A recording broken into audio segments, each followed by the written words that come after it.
สังฆังนะมามิกราบนะโมตัสสะภะคะวะโตอะระหะโตสัมมาสัมพุทธัสสะนะโมตัสสะภะคะวะโตอะระหะโตสัมมาสัมพุทธัสสะนะโมตัสสะภะคะวะโตอะระ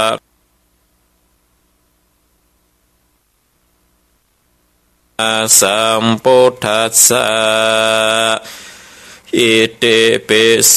ภะคะวะอะระหังสัมมาสัมพุทโธวิชชาจารณะสัมปันโนสุขโตโลกวินโทอนุตตโลปุริสธรรมสารเทสัทธาเทวมนุสสานังพุทโธภะคะวะติสวากขาโตภะคะวะตาธัมโมสันเทเตโกอากาลิงโกเอหิปัสสิโกโอปันนายิโกปัจจตังเวทิตาโพวินโยเหติสุปฏิปันโนภะคะวะโตสาวกสังโฆโอโชปฏิปันโนภะคะวะโตสาวกสังโฆญาญาปฏิปันโนภะคะวะโตสาวกสังโฆสามิจิปฏิปันโนภะคะวะโตสาวกสังโฆญาติทังจัตตาริปุริสยุคเนอันทาปุริสาปุกะละเอสะภะคะวะโตสาวกสังโฆอะโหนายโยปะโหนายโยทักเขนายโยอัญชลิกาละนิโยอนุตตลังปุญญาเขตังโลกัสสติสันโตสัตโตพระปัญญาปาละมี30ตัสสะโตพระปัญญาปาละมีวัดแวดล้อมวิริญญาปาละมีล้อมละวังดีศีลปาละมีบางหอกดาบเมตตาปาละมีผ้าแป้ตังปืนตาหน้าปาละมีเงือเป็นผืนตังต่ออุเบกขาปาละมีเงือก่อเป็นเวียงเล็กเนคขมาปาละมีคือก่อเป็นกำแพงเปกสัจจะปาละมีคือเวทละวังดีเป็นไม้ตายขันติปาละมีกายเกิดเป็นหอกดาบบางนาไม้และปืนไฟอาทิธานาปาละมีพันผ่าปล่อยตุกหนตุกแข่งแข่งแข่งแรงแรงป่าฝูงมันผีสางภายเพตุกตีพบที่ปังไปนีนางแม่ธรณีอาสาจันโสสะเหมือนฟันอยู่ข้างข้างน้ำนาที่นองกวางต่อกวางแตกตีฟองนั้นนองนั้นนอกกลายเป็นข้าวตอกดอกไม้มานถวายปูจาพาแก้วแก่นท้ายสาทานพาปูทางเลยจุงมาภายโพดจุงอนุญาตโตดโพดโปกาแต่เดลีนางแม่ธรณี ออกมาเลีดมวยผมโยกคางจางให้คายขาจังงาซับเด่นโพน้ำนาตีลงพาดภายคอจ้างภายหากตบเต้าผาญามานลองเอาปนกลัวกับย่อมือเคินตนหัวใส่เกาว่าโภคานี่ได้ชื่อว่าเป็นโลกศิกพระพุทธเจ้าตนมีบุญสมปานอันมากนักพระพุทธเจ้าจริงตังพระปัญญาปาละมีไหวเก่าจานต่างไหวต่างนาก็ได้เก่าจานต่างไหวต่างหลังก็ได้เก่าจานตั้งแต่หัวแผ่วตีนก็ได้เก่าจานตั้งแต่ตีนแผ่วหัวก็ได้เก่าจานแสนว่าลูกปืนจักมาเสมอเหมือนดังฝนแสนหาก็บ่มีจักมาไกลได้ข้าพระเจ้าเลยได้ไว้ว่าพระพุทธโกนนางพระธรรมโกนนางพระ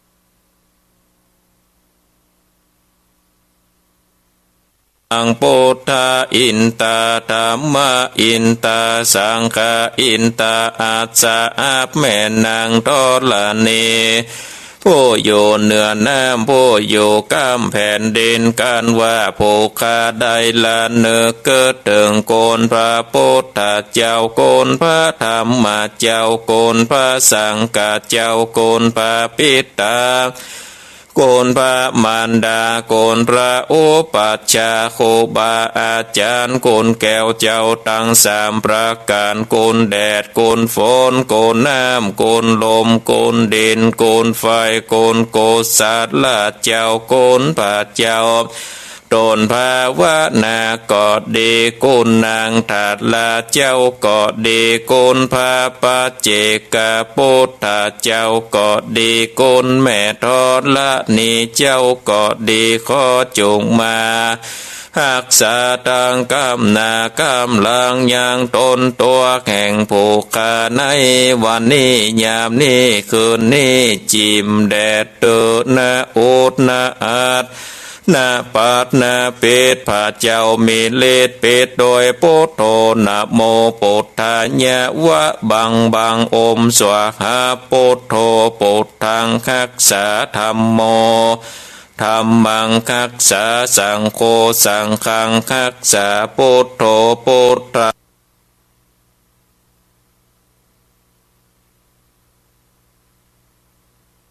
หังธัมโมธัมมังอะละหังพุทโธพุทธังกันหะธัมโมธัมมังกันหะสังโฆสังฆังกันหะพุทโธเมนะโธธัมโมเมนะโธสังโฆเมนะโธอายุวันโนสุขังภะลังกราบหนึ่งกราบสองกราบสามเอาละสัทธาญาติโยมท่านสาธุชนท่านทั้งหลายเฮาได้ย่อมจิตย่อมใจเฮาได้กล่าวกำปูจาพระรัตนตรัยเป็นที่เรียบร้อยละเนาะสัทธาญาติโยมต่อไปก็เจิญจวนท่านทั้งหลายได้ตั้งอกตั้งใจสดับรับฟังพระสัทธรรมเทศนาแบบพื้นบ้านล้านนาวันนี้ก็จะได้เทศน้ำเทศธรรมแบบพื้นบ้านล้านนาต่อจากปุตติแล้วคือศรีวิจัยราชกุมารผูกตวนที่13ก็เจิญจวนท่านทั้งหลายได้ตั้งอกตั้งใจสดับรับฟังพระสัทธรรมเทศนาแบบพื้นบ้านล้านนาศรีวิจัยราชกุมารผูกตวนที่13เป็นลำดับต่อไป นะโมตัสสะภะคะวะโตอะระหะโตสัมมาสัมพุทธัสสะ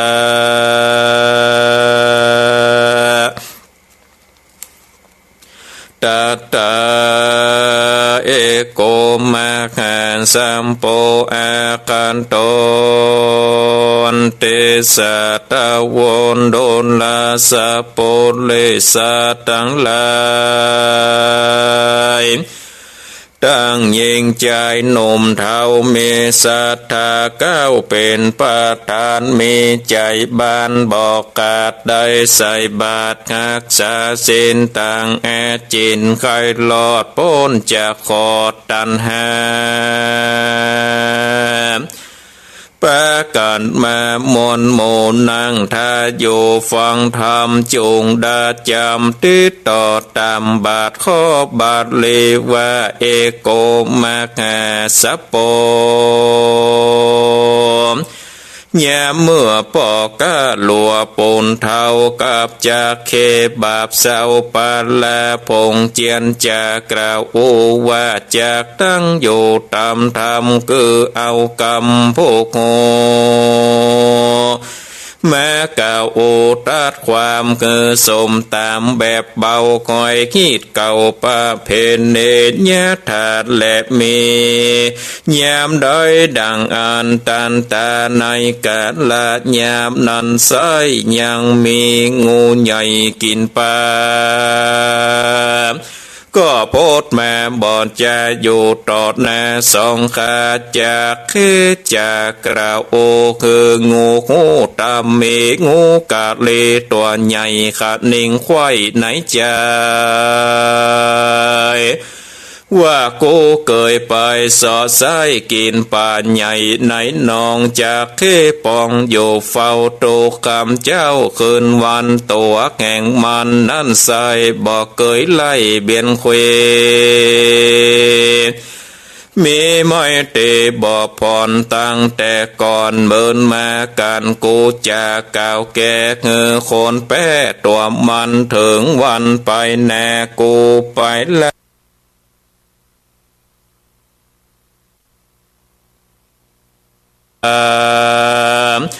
มันเครื่องกาโคดไม่เตียงจากได้เบียนโกมันกับโกอยู่นำเจือจะพร้อมเสมอกันงูดงตันโตหัวใหญ่บอดโดยไตตามธรรมฉันทาคตินำจากแลกจริงออกปากเร็วไวไขกำไปต่อตานว่าคนควรก้านเด่นเลดย้อนโตดมีหลายหลากจากเคกหากกวนกินและนาอันทาในกาดละนาดเล่ายังมีวอกเท่าไพศาลเป็นวอกตนตัวใหญ่อยู่กับไม้ฝอยนามันสังกาไข่โคก็ลงมาโสดเร็วไวแล้วจากไข่ทำทีกันสองขาจี้ไข่ปานวอกดงตันตัวใหญ่ขาดนิ่งควายไปมาว่าคนนี่นาจะให้บาปบอกหูบาปและบนบอกหูกลและโตดใจลายโหดเลือดลายงุมงัวควายเกยใจกาดตำไล่ไถนาเอาเข้ามาเลี้ยงใส่บอกเกิดควายขันโคน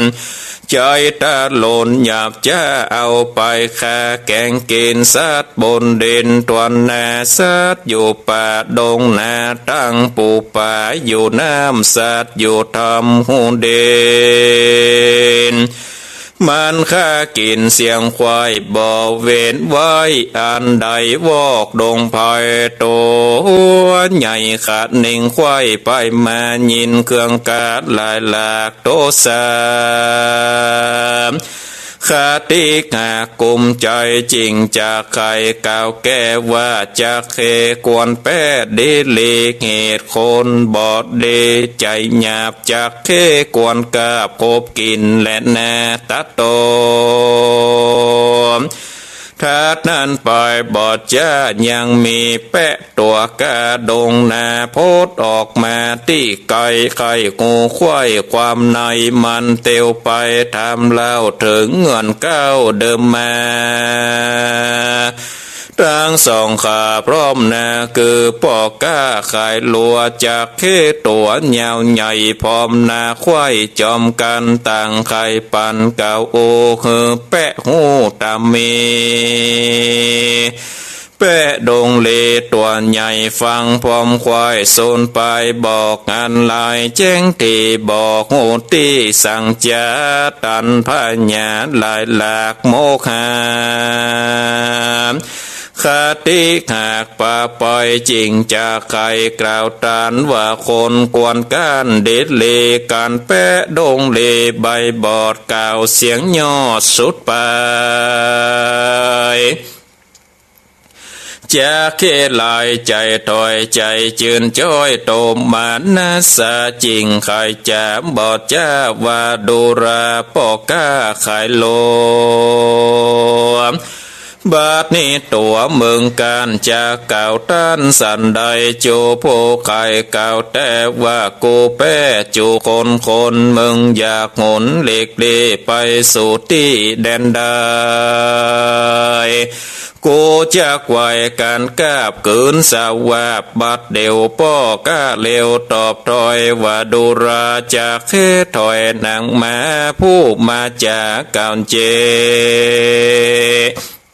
บอกโหตีกองทำเป็นสัตว์ดงดำต่ำไตตันกล่าวไว้ว่าสัตตาลิสานย่างเตียวการเลือดลาดหากเป็นเจ้าเดียวกั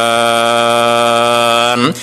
จุ่มข้าวมันไข่กาวบอกแม่นดาวกองทำกวนฟังกำคนโอแม่กาวโอตัดความแม่นตัดตามแบบเบาหอยหิดเก่าเดิมมาการคนจะกล่าวแก่ถูกแม่นแต่ตามธรรมจากตามกรรมเก่าจี้บอหลีกลี่ไปในแล่นหน้าต่างสุดตัวจะเคลายหยามจะฟังปอกก้าจะไกมันขะนิ่งในสันติขันเมนตีตามธรรมจริงไข่กำออกปากว่ากันมึงหาเคิงใจย้อนสัตว์ไข่เก่าแก่คือกูแป้สันเดียวมึงจะเหลวเก่าโอคือคนหูตัดความจงเงียตามมักไฟรีบสอดใสแสวงหาเอาคนมีปัญญามาแก้เงือแจงแน่สัจจังปอก้าฟังมันเก่าใจจืดแย้วเจยบานบ่ปอนานแต่เรามีปู่เท่าผ่านป่าเตียวโพดมาตอดนาถามปอก้าขายลัวว่าจุวันตัวแข่งปูเข้าไปสู่ดงนาลากลัวมาขายกาดได้เงินบาทคำสายเป็นสารได้วันนี้บ่เหมือนที่ตั้งวันเข้าดงตันป่าไม้เอาจากเคใหญ่น้ำนาใส่เกวียนมาโดนหลากเขานี้หากสงสัยขอจงไข่กล่าวโอคือเขาหูตามลายเด็กยิงใจน้อยใหญ่ได้มาไกลเล็งหันเตียงปาการยาวเยือกใจความเขือกหินโกพ่อก้าหลัวปนเทากอมบอกเล่าขีญาลำดับมาแต่ตนตื้อสืบสนถึงไปโดยปริญญาที่ตอยมีบ่อน้อยนานนาคือผ่านป่าปูพูนใหญ่งูเสียงควายขันสาย แล้วจะใครทำเล่าว่าข้าแต่พ่อเท่าพันป่าจงพิจารณาเก่าจีคือแมนตีตามธรรมตันตะกรรมโตดใหญ่กวนตกใส่คนได้เกิดว่าไผ่ควรก้านขอก่าวตันปันมาคนได้นากวนแป้ขอก่าวแก้มาไว้ตามฮีดในปังก่อนเจนปูมอนปิตานายพานป่าปูนเทาขาดนิ่งเล่าในใจว่ากูอาสัตไหลแม่น้ำหากินพรำตั้งวันคือภายพันสอดใสยังป่าน้อยใหญ่นั่นนาการกูจะกล่าวตานหูจากเขการยังคนมันตาลนโคดไม้เตียงขอดเวนไว้เป็นไม้แยบกูผ่านภายใบแนนลงสู่ตาหวังสายหาป่าไปเหนือไตมันเตียงไล่ลาวีกันกูหนีบอดลอดเตียงมวยมอดมอนหลันนาปูพานป่าบาปเศร้าบอกกึดเล่ากองทามพญาคตินำจากละคือความโก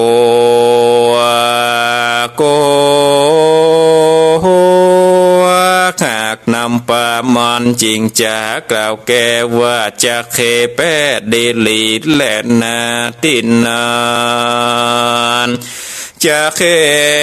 กุมภาตัวใหญ่ใจบาปใบปาลาฟังผ่านป่ากล่าวต้อยใจจืนจ้อยนันนำจริงไข่กำบอดจ้าว่าดูราปอกก้าขายหลัวเมืองเตียงกัวก้อยกาเจวิตขาดเป็นเพเกิดไข่หนีเล็กเล็กปนตี้ต่างตายจริงอุกใบบอกเล่าว่าจมเชื่อเผาสัตว์ชานบ่จะนานฉลาดยังมานุศาสตร์กองทำย่อมไข่กำออกปากตามใจขาดขาดนิ่งหมายสัตว์ต่างหลายน้อยใหญ่ไว้ใจบอดได้ดิเลกวนเฮอคนเดพวกโงมาเก่าโอตัดความกูก็ตามมึงเก่าบอกโคดเงาเครื่องกาบาดนี่นาพานป่าปุถาเชื่อโคดเงาเดียวกันมึงคือมันเก่าเจคือแมนตี้ธรรมดาปูพานป่าผู้ใหญ่อันหูควายกองธรรมก็ไข่กำเก่าแก่ว่าคือแป้สันเดียวกูจากเลียวเกี่ยวกับกืนสวาบตั้งตัวป้อกาหลัวปูนใหญ่ใจเอาไม่เลนลนเหตุวัดตนนั้นโสดบอบมีโตถึงตายตั้งสองปลายต่อถอยมีบ่อน้อยนานและนาอันทาในกาดละนั้นเล่านอพระเจ้าบุญควางเตียวตามตั้งปราบไม้โพดแม่หลอดกอยกองตาหันสองขาตันต่อออกปากลอดเทียงกันเสียงเนืองนอนมีกองมาหลอดห้องสองโหนอสะปัญโยเกณฑ์โกเย็นไข่โก้ความในจริงเข้าไปถามข่าวว่าสู่ตันกล่าวเถียงกันเสียงเนืองนันบ่ผ่อนดังควายบ่อนอันนาเอสังจานันเล่าคือสู่เจ้าเถียงกันจุงไข่ปันกล่าวโอคือข่าวหูตามลายสวนว่าใจปูนเทาก็บอกเล่าไข่จา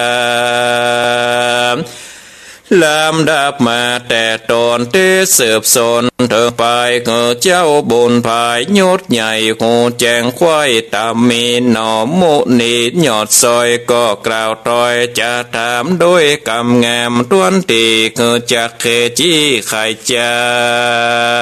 มว่าดูราจากเคนางมาโต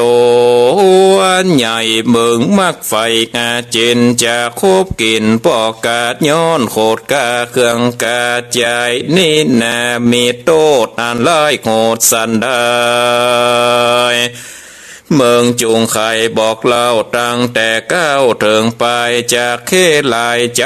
ถอยก็ตอบถอยเร็วไวว่าใจจังไรนิสัยเอาเชือกใหญ่คึกนามัดกาแยกแห่งขาตั้งไปหน้าไปหลังเอาเชือกกังมัดปากแล้วจักลากเร็วไวยกขึ้นไปใส่ไว้ในเกวียนใหญ่บัดเดียวตีงัวเร็วรีบข่าวมาหลอดดาววางใส่เกวียนกวาดไขว่สะตอนตกลูกบอลลอยโกนตุกตาหล่นขนาดเชือกสำบาดกันยาคาได้กาดละภาคหนีมาจากสนองยินขี่มองแต่เราย้อนเกยอยู่เก่าเดิมอ่อนบ่อแอบวอนกันอยากบอดลำบากมองผ่านสุขสำลานลายหลากปูปากหากมิลายบาดนี้ใจหยาบจะมาตัวข้านำมาคาเครื่องกาโคดไม้จะกินเลี้ยงซอยเป็นอาการขอเจ้ากุมันน้อยแน่จุงเกิดขวาดปิดจันละนาคนได้จะกวนแป้ขอเก่าแก่ตามทำนอกขอคำหนุ่มเนาจริงทำปูเท่าใครลัวว่าปันดังตัวแห่งตันจะเก่าตันสันใดป้อก้าไข่กล่าวท้อยว่าตัวข้าน้อยไปไกลหากจากเคลายนอนอยู่หมอบมีกู้ปอสองน้ำในนองแข้งขาดกาคืดขวาดคุณนาจริงจากป่ามาไว้ที่น้ำใหญ่วังทานคือสำลานจื่นจอยบอกกาดก้อยตายไปกันคาดนิ่งในเมียนขาดก็เอาเจือกขาดตัวมันบอดใจขันมันแกนมอกบอกเงินแลนปราณีเอาเชือกดีมัดปากเยี่ยวมันอยากกินคนจะคบตนกันกาบกืนสาวาบลงคอบ่อละล้อละไว้ใส่เกวียนใหญ่นำมาตามมักขาดันสอดโพดมาลอดวังใส่ขามีใจจื่นจอยแก่เชือกปล่อยเร็วปานตัวมันวายแน่ลงสู่ตาวังทานเพื่อสำลานอยู่สร้างตามไฟอ่างตัวมันปล่อยกันเป็นโตดว่าคาไล่โหดเลือดลายมันจริงหมายกำกว่ากินตัวข้าเป็นอาการนอโปติญาณบุญใหญ่ขาดนิ่งควายไปมาว่าจะเขนินนาใบบอดบอกเกิดรอดถึงโกนต้านไปหนุนช่วยกรรมเกิดล่วงล้ำตั้งตายปล่อยกับกายเป็นโตตันลายโงดเหลือใจกวนนำไปที่เก่าแล้วปอกเต้าเกินลางหนอพุททางตนองอาจจริงโอกาสใครจะว่าเขานี่นาคาโคตามสู่โอใครปันตาบอกงานสักกาฟังแต่ปากได้บอกอาจหมายเก่าเจเกิบแมนตี้กองทามกวนกะตำคือพอกันแจ้งต่อสายตายามเอามานั่นซอยปูมัดไว้สันใดจงเร็วไวอย่าแจบมัดเงือขาดเหลงหานปูเลี้ยวปอนรีบข่าวตามคำกล่าวบัดเดียวเอาเชือกเหนียวเส้นใหญ่มัดจักเคไว้ดังอ่อนหนอผู้ตอนทำเล่าว่าตัวปูเท่าปลาลามาดเมืองมาดังอีเหลือยิ่งกว่านี้สันใดจะเคไข่เก่าแก่ว่ามัดแน่นแต่ดาตายบอกมีไม้สักแห่งแน่นตั้งแข้งและขาตั้งกาดแย่และปากตกลำบากเหลือใจหนอจอมต้อยอ่อนน้อยจริงกล่าวถ้อยกำแงมว่ามึงลองจะมัดใหม่เงินแน่นควายกันยา ดังมันจากกล่าวจีคือแจ้งที่กันใส่ปูเลี้ยวไว้รีบเงา20,000แนวเลี้ยวปัน2ตีนยันรีบเล่งจากเจืองเข่งตั้งตัวเกี่ยวไปหัวและปากเงินแน่นมากเหลือใจจากไข่บอกเล่าว่ายังบ่เต้ายามาปูปาลากำเกมัดแน่นกว่านี้เด็ดเลหนอมุนีกินโกก็กวาดงูในใจว่าจะเขจังไรบับบายมัดควายกาญาย้อนปาลาคึกหยาบไข่กันกาบกินคนนอตัสสะปนยอดซอยจริงกล่าวตอยใครจะว่าบัดนี้นาได้พอกันเจงต่อตะโกกวนไปโดติเก่าอันปูเท่านำมาแล้วจาก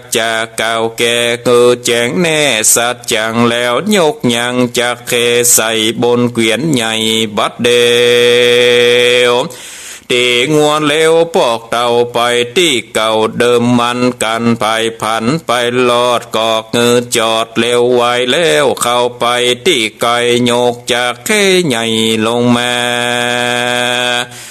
เจ้าก็จะจีบอกเงือแกเชือกออกบัดเดียวแล้วจะเหลวต่อถอยว่าดูราจักเคถอยจังไรมึงได้ใครเก่าจีว่าตัวที่นี่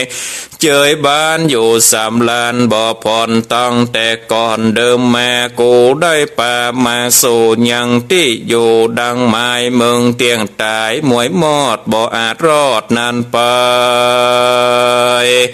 เหตุน้ำในน้องใหญ่แห่งเสียงควายดิดลีกูขอหนีลาภาคละจากเมืองไปกันจากไก่เมียนขาดเจ้าน้อยนาดบุญพายก็หือใจปูนเท่าปอกที่เก่าเลี้ยวปันเพื่อภายผันคืนโซนยังที่อยู่เงินมันและนาโศกันทวากาโนส่วนปอกแก้ลัวปูเท่าก็ตานเล่าใครจะขายกับหนอจอมต้อยยอดซอยว่าข้าแต่เจ้านาดน้อยบุญแห่ผู้มีปัญญาองค์อาจจบฉลาดเลือดลายข้าบ่ตายความนาอยู่กลางป่าดงดอนเป็นอางานเลี้ยงใส่แข่งจากเกณฑ์ใหญ่ปาลาย้อนเจ้าแม่ช่วยไว้จริงจากได้สวัสดีโกนต้นมีมากกวางบ่อาจอ้างจะใครกันกะไกไปลอดถึงตีจอดเงินตนจากรีบคนขอนไม้ตั้งลัวน้อยใหญ่เหลือลายนำไปขายกองกาดได้เงินบาทคำคามจากนำมาปั่นเจ้ากึ่งหนึ่งเล่าเสมอกันนอกงอจันน้อยหน้าจริงโอกาสใครจะเอาได้มาช่วยกำเกิดล่วงล้ำอนตะลายบ่เกิดหมายใจไฟคือตันใดแทนกุลหวังเอาบนห่มปองเป็นห่มจองบังไพเขาขออาสันไหลนั่งไกลตีเกวียนใหญ่ใกล้กาย้อนเตี้ยวมาหิวหอดบอดได้จอดเมินนานนอโปติดญาณหนุ่มเนากะปูดเท่าขายลัวตั้งจะหนัวต่อทอยมีบ่อน้อยลายประการบ่อปอนั้นกอดลอดถึงที่จอดเงินมันเร็วปันจอดไว้ยังเกวียนใหญ่เตรียมใจขอนอจอมไตกินโกขึ้นไปสู่เกกหา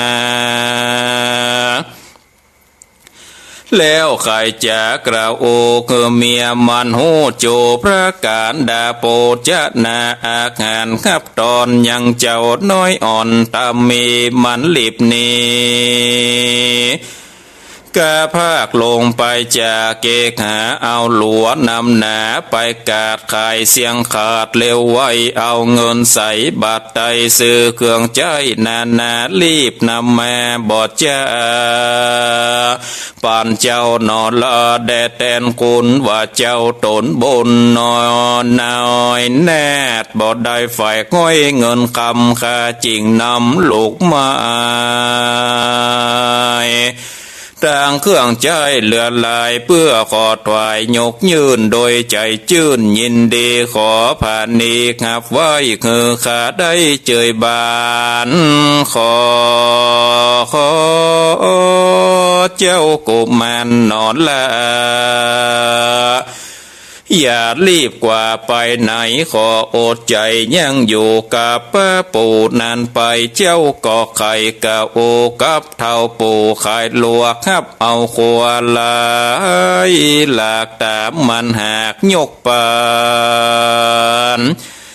อาทาในกาละนั้นใส่เจ้าหนอใต้บุญภายกันว่าหายหิวหอดก็เกิดลอดข้านิ่งในไข่เตียวไปซอพอยังนางหนอสมสะเลนก็ลาหนีกะภาคลงไปจากเกกาแห่งสองขาแก่เท่าก้อยไตเท่าเตียวไปบอดนานเต้าใดก็ลอดเทิงที่จอดคนหลายคนยิ่งใจลาดมาเข้ากาดขายโคพ้องขายหลัวผักไม้ขายเครื่องใจนาต่างวัฏฏาแผ่นผ้าตังเครื่องง่าอลังการตังโปจะนาอาหารข้าวน้ำมีพร้อมพัมจุอันพ้องปากันสอนเสือพ้องแอวยื้อได้คนยิงใจน้อยใหญ่เตียวควักไข่สะสนหนอตอสะปนน้อยแนดก้อยใหญ่บาดเตียวไปฟังเขาเคยกล่าวโอไหลเผาผู้ภาษาพ้องก็จะเท้าจีฟังแทงที่บัดเดียวพ้องจะเหลวดูหลากฟังดูยากตันใจ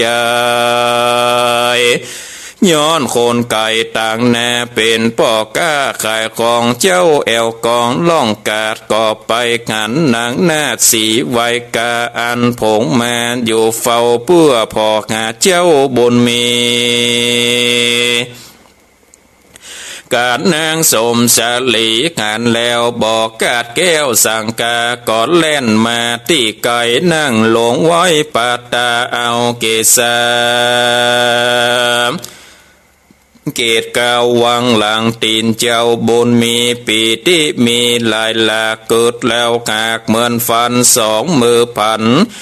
แข่งไว้อดบอดได้เหลือใจน้ำตาไหลหลังย้อยเละลำต้อยนานแหละนาตามาทางปะกาเซนโตสาตาอากาสาตาอันว่าสะปัญญูยอดซอยกันบาดถอยบาดเลโบดหลังมีไปแจงพระจริงแสงเตสนาวาสิไวยญากาสามีกังเตสวะตนตามมานาสาเวเกนะอาคันตัวดังนี้เป็นตนเพกเวดุราเพกุทรงตนตัดลงสินใสสะอาดส่วนนางนาสีไว้กาการสาตาการใส่ยังผัวแก่นได้ใส่ใจก็นำไปตีไกกอดแข่งไว้เลวไว้มีหัวใจไว้วันเนื้อตัวสันละสายปีติหลายหน้าแก่น้ำตาแผ่ไหลปังย้อยถูกหลังพระบาทแห่งเจ้าน้อยนาดบุญมีหนอโมเดชยศใหญ่ก็อดบอดได้เหลือใจน้ำตาไหลหลังย้อยตกหลังนางนาดน้อยสีไว้กาดนางโสภาดยศใหญ่กันตังสติได้สันเดก็ไขวาตีตันต่อซึ่งเจ้าหนอบุญนาห ว่าข้าแด่สามีกาปินเก่าตัวข้าน้องเนายิงเดียวตกดงเขียวปากกวางย้อนผากกลางเสียการอกเป็นควันเอาไม้น้องห้องให้เววาแอวแสวงหาปีเจ้าควายป่าเศร้าดงตอนทุกคืนวันคำเจ้าบ่อยากเข้าแหล่งง่ายย้อนทุกหลายกลางแกนต้มทางแน่นหอดลาดไทยกวงเมาไปหน้าดังคนบาเดนเลยามไรตีมันหลอดจุคนจอดเศร้านอนน้องอาวรเอามาลาบอดได้ดังใจน้ำตาไหลบ่ขาดย้อนคืดกวาดขาดเด้งหายังสายตาพี่เจ้าว่าเข้าไปอยู่เล่าเสียนายหรือหลงดงไผ่เตือนทองบอกงูจ้องตั้งมาหรือสัตว์ดงหนาหยาบจะมากับกว่าไปกินหรือสายนาลินปีไตละน้องว้อยดงเลแล้วลักหนีคืนสู่ยังที่อยู่เวียงใจน้องขาเองในสอดดันเกิดที่สานลายแสงตุกเสียบแต่งคำเจ้าแน่มนเศร้ามองเกดอกบัวมีหลายหมู่อันเกิดอยู่วังทาน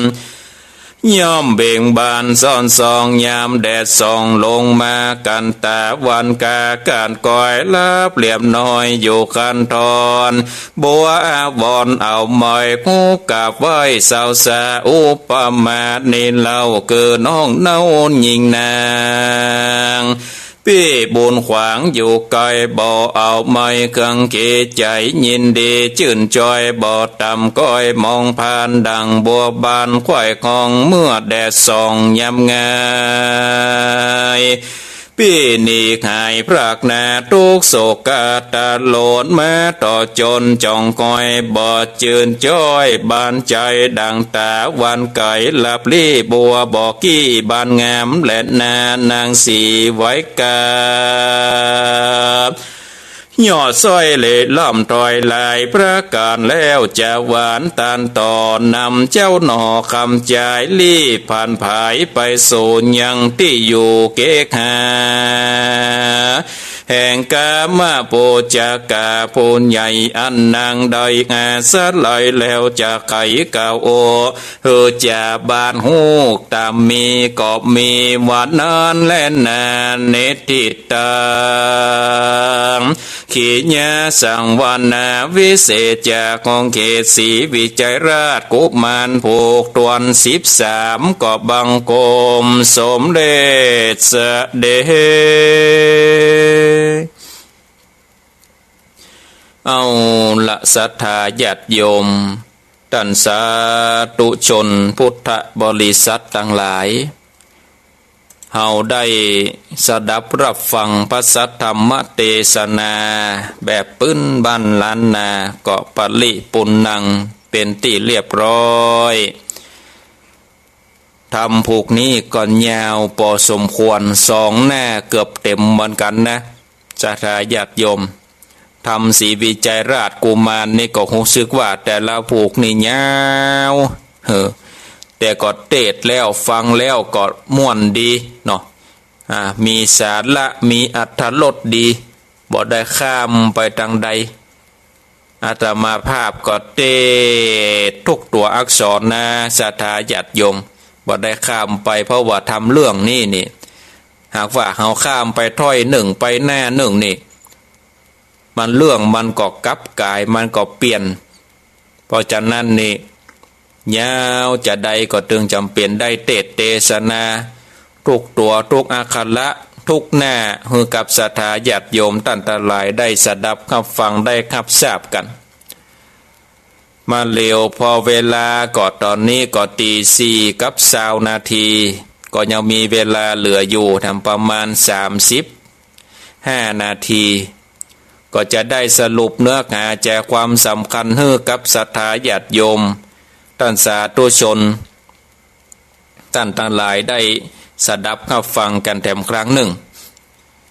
อันว่าทำศรีวิจัยราชกุมารนี่เมื่อผูกที่ 2เนาะย้อนไปหน่อยหนึ่งก็มีปอกก้าไข่ลัวกับจักเข้นี่ได้ไปเสาะหาสัตว์ก็ดีคนก็ดีได้ตัดสินว่าไผจะเป็นฝ่ายก้านไผจะเป็นฝ่ายแป้เนาะคนเมืองว่าแป้เนาะแป้นี่แปลว่าชนะนะศรัทธาญาติโยมถ้าคนบักเก่านี่ก็คงจะเข้าใจว่าแป้นี่แปลว่าอันหยังแต่ว่าถ้าคนรุ่นใหม่นี่แป้นี่อาจจะเข้าใจว่าเป็นแพ้ไปไงเนาะเป็นแพ้แต่ว่าคำว่าแป้นี่แปลว่าชนะแต่ว่าก้านนี่แปลว่าแปลว่าแพ้เนาะแปลว่ายอมแพ้แปลว่าบัชนะเห็นเนาะภาษาเมืองภาษาไทยนี่ดึงงงแล้วเนาะแต่ว่าถ้าการออกเสียงนี่บ้านเฮานี่ดึงหูว่ามันแป้แต่เราอ่อนมันอาจจะเข้าใจว่ามันก้านก็ได้เพราะฉะนั้นนี่จักเข้กับคนขายหลัวน่ะก็เดินทางเพื่อที่จะได้ไปเสาะหายังสัตว์ก็ดียังคนก็ดีเพื่อที่จะได้ตัดสินกันว่าตัดสินจระเข้นี่เป็นฝ่ายชนะเป็นฝ่ายแพ้นี่นะจระเข้ก็จะกินปอกก้าไข่หลัวกันว่าสัตว์ก็ดีคนก็ดีตัดสินให้คนชนะนี่คนไข่หลัวก็จะได้มีชีวิตรอดจระเข้ก็บากินแล้วในธรรมผูกนี่ก็เพิ่นก็ได้กล่าวถึงว่าเมื่อปอกก้าไข่หลัวนั่นกับจระเข้นั่นเนาะ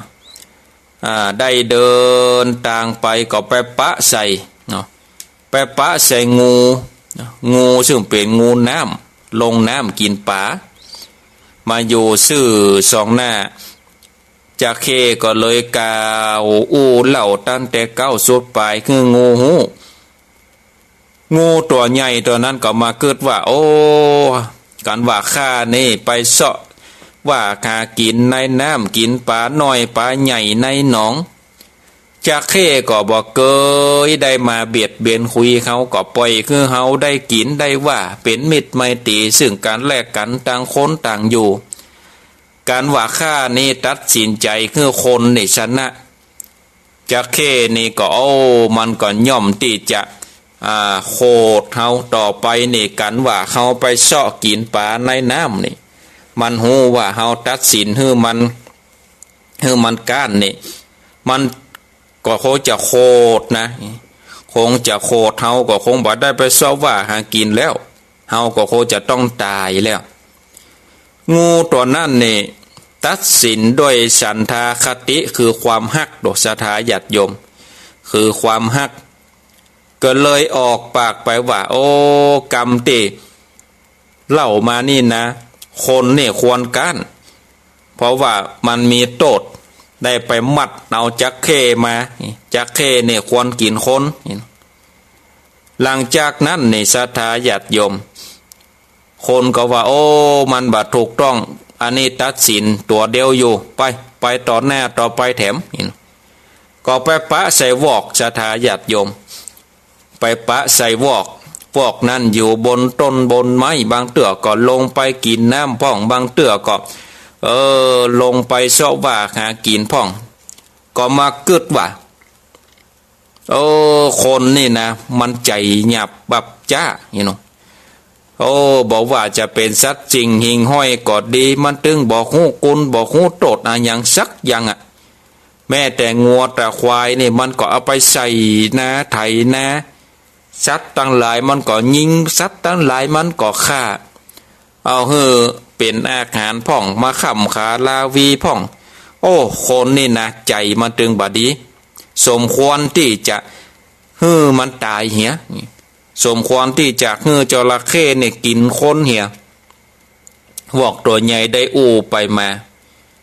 เพราะว่าหยังเพราะว่าด้วยโตสาคติด้วยความโคตรเกิดว่าคนนี่เหมือนกันหมดเป็นนายพรานเป็นคนเหมือนกันหมดมายิงเนี่ยฆ่าตาลายก็โดนไล่ยิงมาก็ย้อนหยังก็ย้อนคนนั่นเนาะนี่เนาะเกิดว่าด้วยโตสะนะโตสะคือความโคตรเนาะโตสะคือความโคตรแล้วก็เกิดว่าสมควรดีตายปล่อยให้มันตายไปเหี้ยนี่เนาะ ก็เลยตัดสินว่าสมควรที่จะจะเข้นะจระเข้นั้นกินคนฮื้อแล้วไปเหียคนก็บ่ยอมรับการตัดสินโอ้มันไปถูกต้องตามหลักตามทำนองจะได้ก็เลยไปแถมหนอดลัดสื่อหน้าไปแถมก็ไปปะใส่แปะไปปะใส่แปะสถาญาติโยมท่านทั้งหลายแปะอยู่ในป่าในดงมันก็ถามว่าท่านทั้งสองคนนี่ท่านทั้งสองนี่เตียวไปเตียวมาในป่านี่มีเหตุอันใดปอกกาก็เลยเล่าคือฟังจักเข้ก็เล่าคือฟังการว่าแปะหูสถาญาติโยมท่านทั้งหลายแปะหูแล้วแปะก็เกิดว่าโอ้เฮานี่บ่มีปัญญาหยังก็เพราะว่ามีโมหะเนาะโมหะคือความหลงได้ครอบงำสถาญาติโยมได้ครอบงำไว้ก็บ่มีปัญญาอย่างที่จะตัดสินนะเกิดว่าโอ้จักเข้นี่เป็นสัตว์อย่างเดียวกันเฮาก็ควรจะเอากันไว้อย่าคนอย่าได้มันก็ตึงเป็นคนนี่เนาะก็เลยตัดสินว่าคนนี่ควรกันจักเข้นี่เป็นฝ่ายชนะที่จะต้องได้กินคนก็เพราะอย่างเพราะความหลงบ่มีปัญญานะศรัทธาญาติโยมมีโมหะมีความหลงได้บังตาไว้เนาะได้บังตาไว้ก็ได้ตัดสินไปกันว่าเดินทางไปศรัทธาญาติโยมโอ้จะเนี่ยจะใดนี่3อย่าง4อย่างมาแล้วนี่สัตตลิสานก็เลยได้ตัดสินปอกกานี่เป็นฝ่ายก้านไปเงี้ยก็เลยจักเข้ก็เลยมาอู้ว่าประเด็นนี้ผ่านไป2-3อย่างแล้วนี่เขาตัดสินข้านี่เป็นฝ่ายชนะตั้นนี่เป็นฝ่ายก้านสมควรที่จะมาฆ่ากินเตอะนี่ปอกกาไข่หลัวก็เลยบอกว่าโอ้ไปได้จะได้คนที่มาคนอันสัตว์ที่มาอู้นะก็เป็นสัตว์เดรัจฉานหมดเนี่ยก็ย่อมกลัวกะย่อมเอาพวกเอาหมู่อย่างเดียวกันไว้กะเพราะว่าตั้นเนี่ยเป็นสัตว์เดรัจฉานอย่างเดียวกันสมควรที่จะเสาะถามคนกะนี่ลุงสมควรที่จะเสาะถามคนเอาคนมาแก้ปัญหาถ้าคนยังตัดสินใจว่าข้านี่เป็นฝ่ายก้านอยู่นะข้าก็จะยอมให้กินนะนี่ลุงข้านี่ก็จะยอมให้กินนะก็เลยได้เดินทางไปเนาะเดินทางไปลัดชื่อหน้าไปก็ไปปะใส่ปูพานแห่มคนหนึ่งชื่อเป็นพานที่เสาะหาปลาเนาะเป็นซอนที่เป็นพานที่เสาะหาปลาก็ถามปอกกาไข่หลัวว่าโอ้ตั้นนี่เดินทางไปที่ไหนปอกกาก็เลยเล่ากับอันปูพานนะปูพานที่เสาะหาปลานั่นนะเอาไปขายยังกาดหรอว่าอย่างใดก็เล่าตั้งแต่เก้าสุดปลายไปพานคนนั้นก็มาเกิดว่าโอ้เฮานี่ได้อาศัยแม่น้ำเป็นสิ่งที่ทำมาหากินตึงวันลงน้ำตึงวันเสาะหายังปลาน้อยปลาใหญ่สะปะสะปันกันว่าเฮาอู้ว่าจะเข้กันนี่กันว่ามันโคตรดุมันจำเฮาได้มันหันเฮาก็โอ้มันบัดดีไล่เฮาบัดได้เฮาก็มดทางหากินนากาอีโนเพราะว่าในชีวิตนี้เฮาก็มีอยู่อาชีพเดียวนะคือหาปลาก็ต้องอยู่กับน้ำก็ต้องปะจักเข้โอ้เป็นอันตรายต่อเฮาแล้วนี่นายพรานคนนั้นนี่ก็ได้ตัดสินโดยพยาคติสถาญาติโยมเพราะความกลัวตาย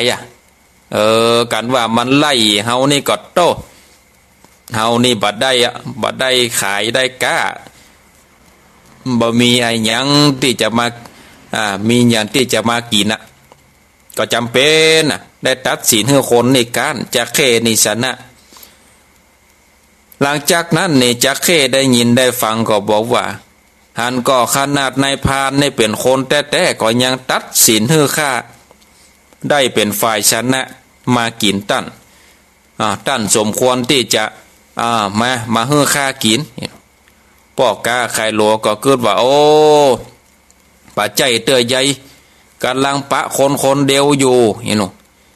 กำลังปะคนเดียวอยู่นี่ตั้นนี่โอ้บาได้ต้องสัก3 คนกับขนาดสัตว์ยังเอา3 ตัวแล้วนี่คนนี่ยังเอาคนเดียวอยู่ตัดสินฮือการนี่โอ้เปลี่ยนไปบาได้ไปตางหน้าแถมไปตางหน้าแถมก็เดินทางไปกันว่าเดินทางไปแล้วนี่ศรัทธาญาติโยมก็ไปปะใส่เจ้าศรีวิจัยราชกุมารเนี่ยไปปะใส่คนไปปะใส่เจ้าศรีวิจัยราชกุมารศรีวิจัยราชกุมารก็ถามสารทุกข์สุขดิบว่าตั้นสองตั้นเนี่ยเดินทางไปเพราะอะไรหยังคนก็เลยเล่าให้ฟังจระเข้ก็เลยเล่าให้ฟังแถมยังคนเล่าให้ฟังแถมยังเจ้าศรีวิจัยราชกุมารในเปิดมีพญาปัญญาเนาะศรัทธาญาติโยมเปิดมีพญาปัญญาเนี่ยเกิดว่าโอ้มาเล็งพอกำอู้ดีนะจักเข้นี่ต้องเป็นฝ่ายการคนในเปิดคงจะตั้งใจช่วยแต่มาเจเนี่ยได้นี่ศรัทธาญาติโยมก็เลยได้ถามจระเข้ว่าท่านอยู่ที่ขั้นนี่มีความสุขดีกะโอ้มีความสุขดีนายพานน่ะเนาะมาจักมาหลากปดโตมัดเน้นเก้นข้านี่จนดินก็บอดได้คอในพอหายใจออกปากนี่นะปดโตเอาเจือกว่าเอาหยังว่ามามัดมาเน้นมากีบคือข้าจนปอนหายใจบ่ออกเพราะจะตายอยู่ขั้นแล้วเอาข้าโยงใส่โยงใส่เกวียนแถมปดโตเดินทางบุบใช่บุบกว่าโอ้ทรมานทรมานพอจะตายอีสมควรนี่ไผจะต้องตายไผจะต้องตายไผจะต้องการนี่เจ้าศรีวิจัยราชกุมารนี่ก็เลยได้หูวิธีแล้วว่าจะเอาคืนจะเข้นี่อย่างใดก็เลยว่าโอ้ข้านี่ได้ยินกับกำอู้อย่างเดียวข้าบอกหันภาพลุกเอาตั้นนายพันตั้นพันเหยว่าป้อกาเหยผมใจนายพันป้อกาเหยตั้นมัดจะเข้จะได้มัดเนื้อข้าพอก็ลุกป้อกาไข่หลัวนั่นก็มาแต่ศรัทธาญาติโยมมัดอย่างอี้เจ้าศรีวิจัยก็เลยถามจระเข้ว่าเปิ้นมัดแน่นเหรอนี่แถมก็จระเข้ก็ว่าโอ้มัดแน่นเหรอนี่แถมกะเก็นข้าในตัวโตโอ้เจ็บหมดเห็นลงจระเข้ก็อู้อย่างอันแล้วเจ้าศรีวิจัยราชกุมารก็เลยบอกนายพรานว่ามัดแน่นแถมมัดแน่นแถมเห็นลงนายพรานก็โตเขาแม่เนาะเอาขันเชือกแน่นจริงๆจะบอกหูมาจากฮัดจะได้แล้วศรัทธาญาติโยมจระเข้ก็บอกว่าโอ้มันมัดแน่นเหรอนี่ก่อนนะเจ้าศรีวิจัยราชกุมารเลยหูด้วยสัญชาตญาณด้วยปัญญาเลยว่าจระเข้นี่เป็นสัตว์ที่คบหาบ่ได้แล้วมันกึดจะกินคนอย่างเดียวแล้วมันบอกกึดถึงความถูกต้องแล้วเปิ้นตั้งใจที่จะช่วยมันยังว่าเปิ้นบดีตัวเลยบอกว่าบัดเดี๋ยวนี้เนี่ยข้าหูว่านายพรานนี่ได้มัดข้าอย่างอี้แล้วนี่ได้มัดตั้นอย่างอี้แล้วแต่ข้าก็บักหานภาพการเดินทางเอาไปเอาเดินทางไปที่เก่าเดินทางไปที่เก่าเพื่อที่จะได้เสาะได้หาเนาะว่าสาเหตุท่านเดินทางเป็นจะได้ที่อยู่ท่านเป็นจะได้ก็คือปอกกาไข่หลัวนั่นนำเอาจระเข้ใส่เกวียนเดินทางไปถึงที่เก่าซึ่งเป็นสระหนองที่ใกล้จะแห้งแล้วศรัทธาญาติโยมหนองที่ใกล้จะแห้งไปแล้วนั่นก็มาเกิดว่าขนาดเปิ้นจ่วยคือมันหลอดตายเนี่ยมันยังเกิดจะกินเบื่ออยู่จระเข้นี่เป็นสัตว์ที่มันดึงบดีแท้ๆก็เลยได้นายพานปอกกาไข่หลัวนั่นน่ะจระเข้ไว้ที่เก่าลงอยู่ที่เก่าแล้วก็บอกว่าบัดเดี๋ยวนี้นี่ กันว่าสูนี่บอกว่าอยู่ที่นี่มีความสุขสบายนายพรานนั่นเสาะหาเรื่องพวกกล้านี่เสาะหาเรื่องที่จะเอาตั้นไปตั้นได้ครับความทุกข์ลำบากเพราะฉะนั้นตั้นก็อยู่ที่นี่เห็นเนอะนี่หรอเพราะฉะนั้นตั้นก็อยู่ที่นี่เหียบ่ต้องไปที่ไหนอะอยู่ที่ตั้นมีความสุขนะแต่ข้าว่าโอ้แถมมนตั้นก็จะต้องตายอะเพราะว่าน้ำมันแห้งไปเรื่อยๆแล้วอยู่ไปเถอะเนอะเห็นหรอข้านี่ก็แก่ขึ้นแล้วเนี่ยศรัทธาญาติโยมมีปัญญาเพื่อนพอกำเดียวเด้อโหลเนาะบ่ต้องตัดสินโดยความกลัวบ่ต้องตัดสินโดยความหลงบ่ต้องตัดสินโดยความโลภเนาะก็เลยว่าแยกย้ายกันไปเมื่อเดินทางแยกย้ายกันไปพ่อกล้านั้นก็รอดตายศรัทธาญาติโยมรอดตายก็เลยบอกว่าโอ้ท่านนี่ไปอยู่บ้านข้าให้ชักวางก่อนการว่าข้าได้เสาะหาหลัวได้เงินได้คำมาก็จะแบ่งให้ท่านเพราะเหตุว่าท่านในจ่วยข้าท่านนี่จ่วยข้าคือรอดตายเจ้าศรีวิจัยราชกุมารก็ว่าข้าจ่วยเนี่ยก็เพราะคุณธรรมหลบมาฟังพอแล้วนี่โอ้ท่านนี่ตึงบ่ผิดจระเข้เนี่ยมันอยากจะกินจิ้นโคนข้าเนี่ยบ่หวังเอาเงินรางวัลอย่างซักอย่างเพื่อที่จะไปเสาะหาเมียนี่หรอไปเสาะหานางศรีไวกาตั้นหูจักก่อยพานขายหลวงแล้วก็โอ้จื่อนี่มันคุ้นๆนะกันว่าเข้าไปในบ้านในเมืองนี่คงจะปะจะหันอยู่นี่หรอคงจะปะจะหันก็ได้บอกหนทางไปเจ้าศรีวิจัยราชกุมารก็เลยได้เดินทางเนาะเดินทางไปที่จะได้เสาะหายังนางเนาะเสาะหายังนางศรีไวกาส่วนนางศรีไวกานั่นก็ขายครัวศรัทธาญาติโยมนางศรีไวกานั่นก็ขายครัวแล้วก็ได้ขายครัวแล้วนี่อยู่ในกาดก็ได้ไปสัตตาหันศรัทธาญาติโยมไปสัตตาหันแล้วว่าโอ้บ่เดี๋ยวนี่หันแล้วเจ้าศรีวิจัยราชกุมารเจ้าศรีวิจัยก็มาหันอย่างนางศรีไวกาต่างคนต่างหันแล้วก็ป้ากันให้ศรัทธาญาติโยมนางศรีไวกานั่นก็โอ้ได้หันอยู่อย่างอันแล้วเนาะก็ได้เอาสายยายผมเนาะสายยายผมเอา7หลังตีนแล้วก็ให้ศรัทธาญาติโยมให้อยู่อย่างอันแล้วเนาะให้เป็นที่เรียบร้อยแล้วก็เลยได้ได้จ่าได้ปรับความเข้าใจซึ่งกันและกันเนาะปรับความเข้าใจซึ่งกันและกันแล้วก็ตกลงปรงใจเนาะปกลงปรงใจจาปาใจกันเป็นที่เรียบร้อยศรัทธาญาติโยมอันนี้ก็เป็นธรรมผูกต้นที่13เนาะเป็นธรรมผูกต้นที่13ส่วนจับเรื่องราวจะเป็นจะใดนางศรีไวกาหรือว่าเจ้าศรีวิจัยราชกุมารจะเป็นจะได้นั่นก็ศรัทธาญาติโยมก็ได้ติดตามรับฟังกันไปในผูกต้นที่14เนาะในผูกต้นที่14ในวันพุธต่อไปเพราะฉะนั้นก็ศรัทธาญาติโยมท่านสาธุชนท่านทั้งหลายก็การเทศนาธรรมก็ปริปุณนังไปเป็นที่เรียบร้อยก่อนที่จะได้เปิดสายเนาะศรัทธาญาติโยมก่อนที่จะได้เปิดสายอาตมาภาพก็มีข่าวงานบุญได้มาประกาศประชาสัมพันธ์ก็คืองานบุญงานทำบุญส่งน้ำพระธาตุเจดีย์ศรีคลิการามประจำปี2567ตลอดถึงงานทำบุญฉลองปริญญาพุทธศาสตร์มหาบัณฑิตหรือว่าปริญญาโท ที่อาตมาภาพได้เรียนจบไปแล้วก็ได้รับ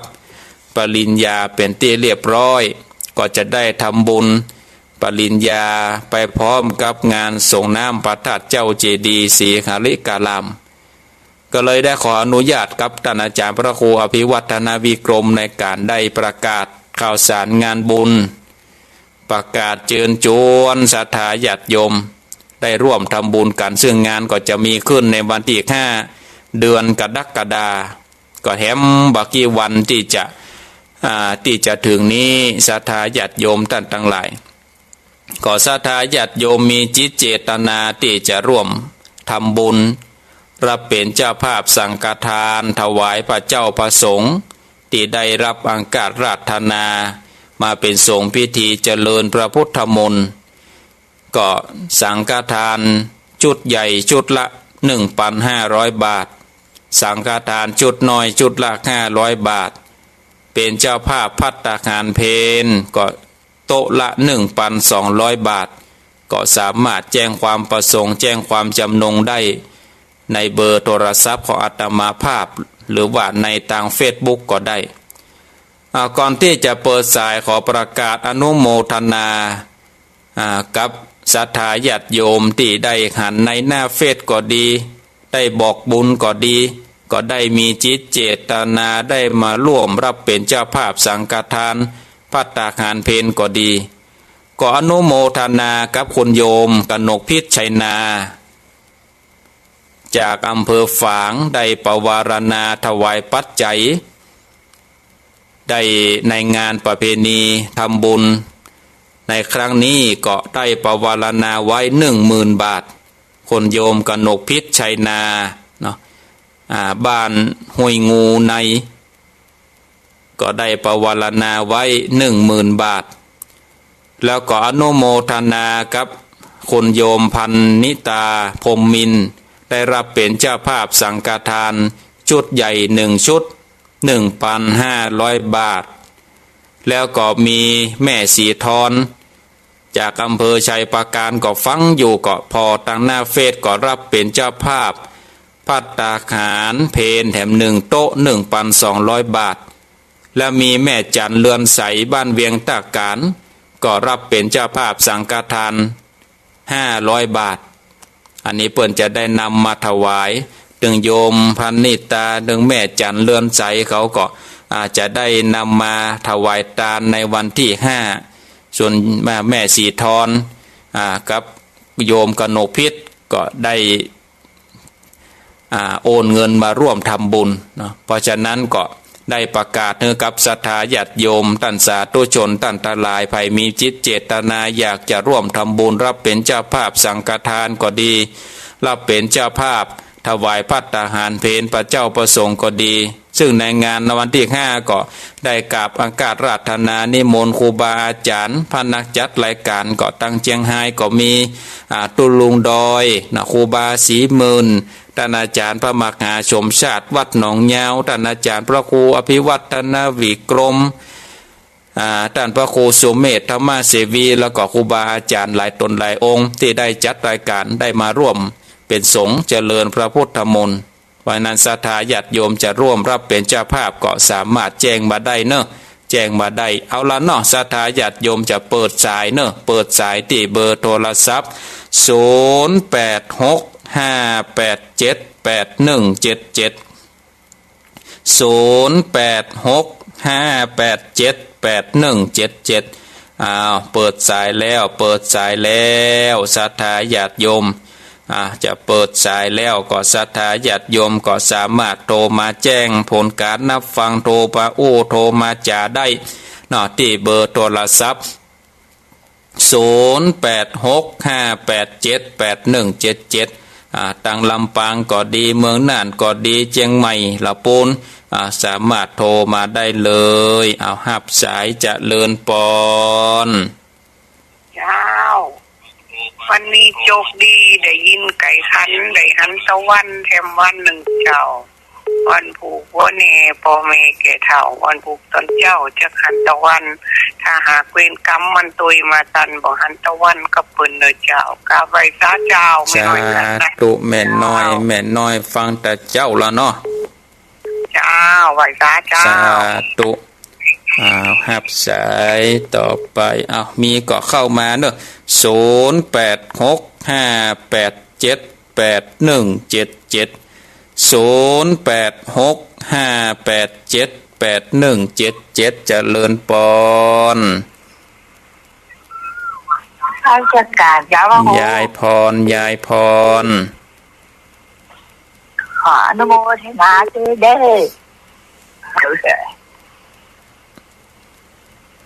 โมทนาก็ตีเปิ้นได้ร่วมกินร่วมทานเนาะเจ้างั้นก็ไก่กันเนาะไก่กันก็เป็นยังทรงใจมากะเนาะเจ้าเดี๋ยวนี้ก็ฝนก็ตกอ่ะดังโอดตั้งเพนี่บ่มีเฮ้ยเนี่ยตกดังโอดเนี่ยเป็นว่าสันกำแพงนี่ฝนตกอ่ะเจ้าตั้งนี้นี่ตกแต่ว่าบ่แรงน้อยเดียววันนี้บ่หันชักเม็ดหรอจะไม่คืนหรือว่ากับจกจัดนักดีแล้วกะเนาะมันจะได้เย็นเนาะเจ้าเดี๋ยวนี้ก็จกเลยแหละดีแล้วมันจะได้เย็นกะเจ้ากำลังจะได้สาธุโมทนาอายุได้ปันเดือนได้สาธุหับสายต่อไปจะเลินปอนเอาไว้เจ้าทันพระโคจากที่ไหนไม่ใช่สมัยนั่งแดงเจ้าชัดเจ้าลำปางเจ้าชัดเจนได้นอชัดเจนได้เจ้ามาฟังตั้งแต่ปลูกที่1แล้วเจ้าฟังแต่ปลูกที่1แล้วเนาะเจ้า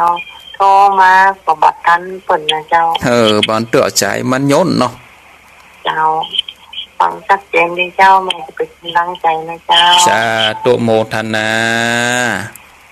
เจ้าไว้สาเจ้าบุญรักษาเจ้าหับสายต่อไปเจริญปอนแกไว้สาเจ้าพระครูแม่สีทรเจ้าวิทยุดับไปเถอะแล้วบัดได้ยินฟังทางเฟซเนี่ยฟังทางเฟซบุ๊กพระบาทอุดมวิทยุดับเนาะเจ้าท่านก็เต้ทำจบแล้วก็ดับไปเนี่ยดับไปเลยแปลว่าดับไปมันถ้าจะสัญญาณก็ว่ากระแสไฟบ่เนาะเจ้าฟังทางเฟซนี่ก็ชัดเจนดีเจ้าสาธุโมทนาเจ้าไหว้สาเจ้าสาธุหับสายต่อไป0865878177เจริญปอนในสาเจ้าจากที่ไหนบ้านหนึ่งหาวห้างชัดเลยเจ้า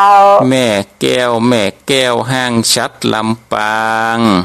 เจ้าได้พระตัวเจ้าได้ไว้พระได้อย่างตัวเยอะแต่ว่าฟังมาแต่เจ้าแล้วนี่เนาะเจ้าชัดเจนเด่นเนาะแม่แก้วเนาะ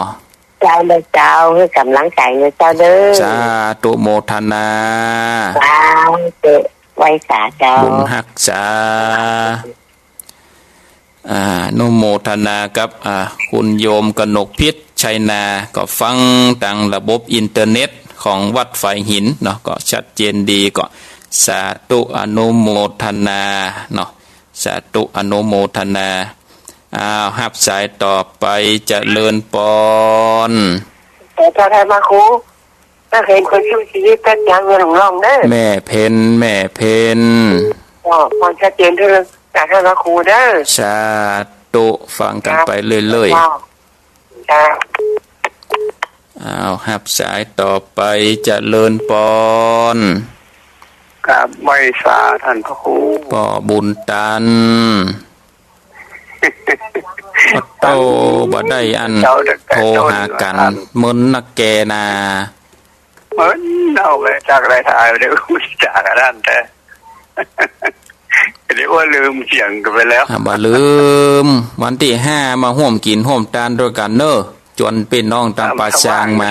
ไปอยู่ท่านหน่อยมาเดียวนี่ไปคนเดียวบ่ได้ไปส่งนี่ไปบ่ลูกแล้วไปบ่ลูกแล้วเนาะมันเท่าแก่บัดแล้วเนาะต้องมีอ่อนไปส่งก่อนมันเป็นวันศุกร์เห็นนี่ดะครับมามีบุญกับมาร่วมกันเนาะครับครับใบสาแล้วนั่นสาธุโมทนาใบสาหับแต้มใสเจริญปอนเจ้าแก่ใบสาด้วยกันพระครูเจ้าวันนี้ก็มีบุญวันเด้อตื่นขึ้นมาได้ฟังแนมฟังธรรมได้มีลมหายใจแม่สุแก้วศิลาพรสิตี้อมนงหลับปูนด้วยเจ้าท่านพระครูสาธุโมทนาเจ้าประเด็นนี้ปลูกที่13กันเจ้า13แล้วเจ้าติดตามตลอดทุกวันพุธเจ้าเด้อสาธุบุญรักษาไหว้สาเด้อสาธุสาธุเจ้านับแถมสายคือได้9สายนะเจริญปอนการครับเอาไหว้สาครับหลวงพ่อแขกยนต์นะชันเนาะวันนี้นี่สายย่นโอ้เยอะแตกเยอะเนาะฝนตกไหมนะตกนิดหน่อยครับวันนี้นะเมื่อวานครับไม่ใช่วันนี้โอ้ไม่มีครับเงียบเลยนี่ก็ตกมาได้2วันครับครับผมมาจัดการครับมาจัดการครับครับแต้มสายสุดท้ายเจริญปอนไว้สาพระคุณนึงมาแล้วอันนี้เมืองน่านกะเมืองน่านพอแก้วก็ต้องให้เมืองน่านนี่แล้วเขาฟังพูดตัวนี้เราฟังตัวนี้ก็เรียกคุณปัญญาเนาะอนากาปัญญาเนี่ยพอคนกำเดียวด้านาโอ้หนังนอนฟังทำเพื่อนตั้งแต่ไว้ไปจงวันนึงพระคุณนึงสาธุดูดีใจละได้นั่นได้ฟังได้มีความหูมาเนาะนากาเอาน้ำทำคำสอนเป็นที่จังที่เปิ่งเนอพอแก้วเนอเราขับในฝนตกนี้เลยดีนะฝนตกอ่ะนั่นละปุ่นมีสักเม็ดนานี่โอเคหลายวันแล้วฮะดีแล้วมันจุ่มเย็นดีจะได้กินเฮ็ดเนาะไปสาเลยสาธุมีความสุขความเจริญเป็นลมโพลมใสมึงภาษาบอกสภามีความสุขเจริญเนอสาธุบุญฮักจ้าครับสวัสดีครับขออนุญาตยกหูก่อนศรัทธาญาติโยม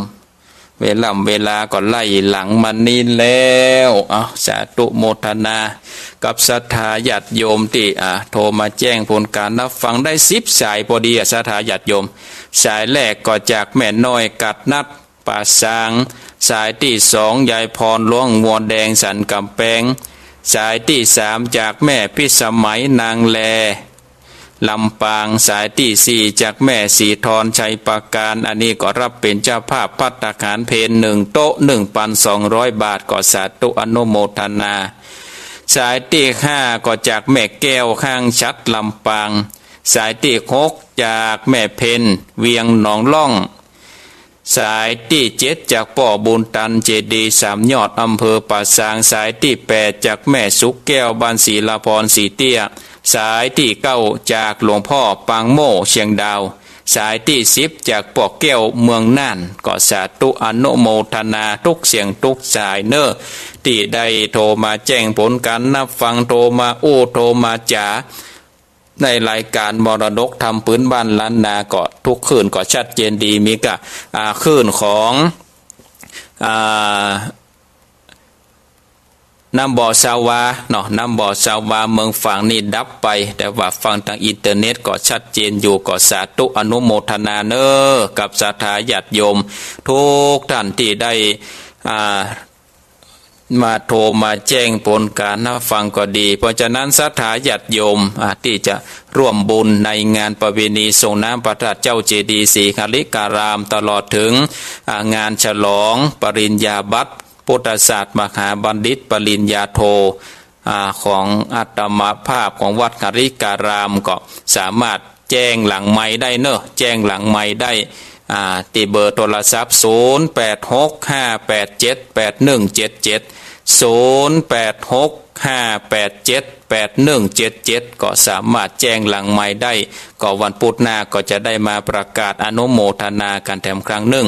เอาละเนาะศรัทธาญาติโยมวันนี้ก็ขอนำเอารายการได้ละจากศรัทธาญาติโยมตั้งแต่หลายไปเพียงเต้าอี้ก่อน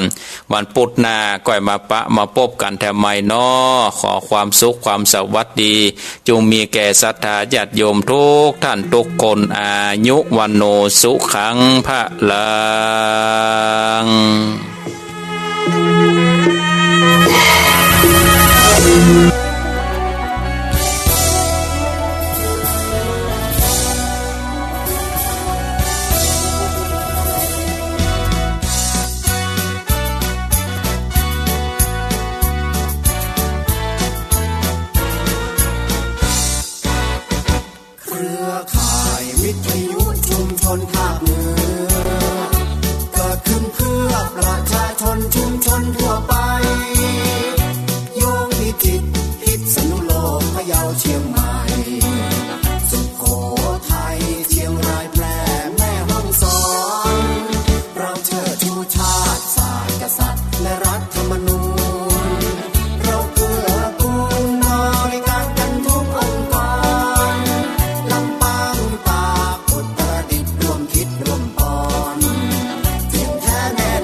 แสดงความคิดเสนอ